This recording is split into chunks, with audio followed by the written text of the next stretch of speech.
So these are the basic forms necessary for financial intelligence. One is called an income statement because it has an income and expense, also called a profit and loss statement. There is also a balance sheet, and the balance sheet has assets and liabilities. And these are the very basics for financial literacy or financial intelligence. I soon realized the main cause of financial struggle was due to confusion between the definitions of an asset and a liability. My definition of an asset is something that puts money in my pocket. And my definition of a liability is something that takes money out of my pocket. The most important thing about being financially literate is understanding a thing called cash flow.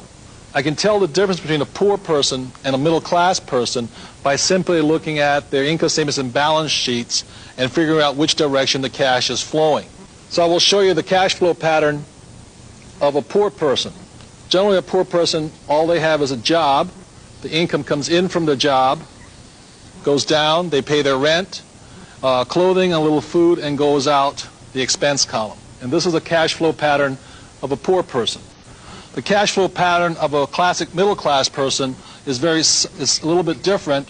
Income comes in this way, but with a middle class, they probably have a mortgage, they probably have car payments, they probably have credit card payments. It comes up again through the expense column and then out this way. So what you see here are the cash flow patterns of a poor person versus a middle-class person. So the cash flow pattern of the rich is different. The cash flow pattern of the rich flows from the asset column into the income column. So while the poor and the middle class are focusing on income, what the rich are focusing on is the asset column. And the asset column is the great secret of the rich. So for those of us who weren't born rich and what we have is a job, every time money comes in, this is the point of choice. This is where you make the decision to be rich, poor, middle class.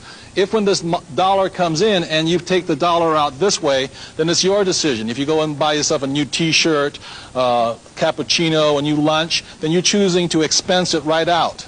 You're choosing to be a poor person. If instead, when you get a pay raise or more money, what you do is you go and buy a bigger house, a new car, or you take a vacation on your credit card, then what you are choosing to do then is to be a middle class person. And if you choose, instead, when the money comes in and you choose to put it in the asset column, then you make that decision to be rich, poor, middle class. By putting in the asset column, at this point, you're choosing to be a rich person. But the choice is up to you, nobody else.